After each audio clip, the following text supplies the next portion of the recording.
আসসালামু আলাইকুম এভরিওয়ান। আজকে আমি গরুর মাথার চামড়া রান্না করব, সেই ভিডিও আপনাদের মাঝে শেয়ার করব। চলুন আজকের ভিডিওটা শুরু করা যাক। গরুর মাথার চামড়া রান্না করার জন্য প্রথমে এখানে আমি গরুর মাথার চামড়াগুলো পরিষ্কার করে বেছে নিয়েছি।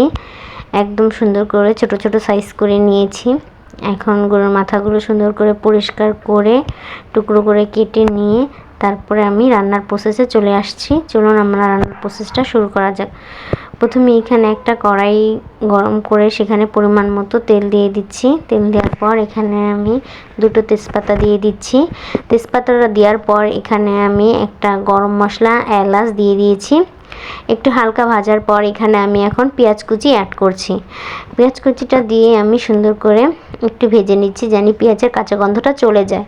পেঁয়াজের কাঁচা গন্ধটা যাওয়ার পর এখানে আমি একে একে মশলাগুলো দিয়ে দিব।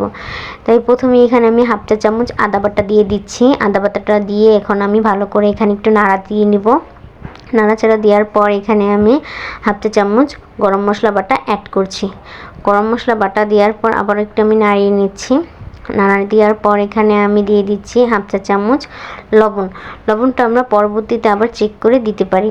অবশ্যই এখানে এই জন্য আমি প্রথমে অল্প একটু লবণ দিয়ে দিয়েছি। তারপর এখানে অ্যাড করছি হাফ চা চামচ হলুদ গুঁড়ো। হাফ চা চামচ হলুদ গুঁড়ো দেওয়ার পর এখানে আমি আবার দিয়ে দিচ্ছি হাফ চা চামচ মরিচ গুঁড়ো। হাফ চা চামচ মরিচ গুঁড়ো দেওয়ার পর এখানে দিয়ে দিচ্ছি হাফ চা চামচ ধনিয়া গুঁড়ো। দিয়ে আমি ভালো করে মশলাটা সুন্দর করে ভাজা ভাজা করে নিচ্ছি। মশলা যেহেতু কাঁচা একটা গন্ধ থাকে, তাই আমি এখানে ভাজা ভাজা করে নেওয়ার পর এখানে আমি সামান্য পরিমাণ এখানে একটু পানি দিয়ে দিব, যেহেতু যদি মশলাটা না পুড়ে যায়। তাই আমি আদা রসুন ধোয়ার বাটিটাই আমি একটু ধুয়ে পানি দিয়ে দিচ্ছি।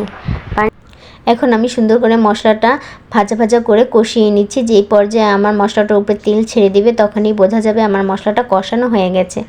এই পর্যায়ে আমি গরুর মাথার চামড়াগুলো এখানে একে একে দিয়ে দিব। দিয়ে আমি মশলাটার সাথে গরুর মাথার চামড়াটা ভালো করে মাখিয়ে নিব। এই তো মাখানোর পর এখানে আমি পর্যাপ্ত পরিমাণ পানি দিয়ে দেব। যেহেতু গরুর মাথাটা চামড়া শক্ত, সিদ্ধ হতে অনেক সময় লাগবে, তার জন্য আমি এখানে গরম পানি একটু বেশি করে দিয়ে দিচ্ছি। তাই গরম পানিটা দিয়ে এখন আমি ঢাকনা দিয়ে একদম লো আঁচে এটা আমি 30 মিনিটের জন্য রান্না করব। একদম কমিয়ে দিচ্ছি, আমি ঢাকনা দিয়ে এখন 30 মিনিটের জন্য ঢেকে দিচ্ছি। এই তো ঢাকার পরে 30 মিনিট পর ঢাকনাটা আমি উঠিয়ে দেখলাম একদম আমার মশলাটার সাথে গরুর মাথার চামড়াটা কষানো হয়ে গেছে। এই তো এখন একটু নাড়াচাড়া দিয়ে আমি আবার একটু পানি দিয়ে দিচ্ছি ঝোলের জন্য। ঝোলের জন্য পানিটা দেওয়ার পর এখন আমি 5 মিনিটের জন্য রান্না করে নেব। একটু লো আঁচেই রান্না করা। আপনারা চেক করে নেবেন যে মাথার চামড়াটা সিদ্ধ হয়েছে কিনা, তা সেই পরিমাণ আপনারা ঝোল দিয়ে দিবেন। এই তো 5 মিনিট রান্না করার পর যে পর্যায়ে আমার ঝোলটা এরকম হয়ে যাবে, সেই পর্যায়ে আমি জিরার গুঁড়ি দিয়ে এই তো পরিবেশন করে নিচ্ছি। এই তো ভিডিওটা ভালো লাগলে অবশ্যই সাবস্ক্রাইব করতে ভুলবেন না। ভালো থাকবেন। আল্লাহ হাফেজ।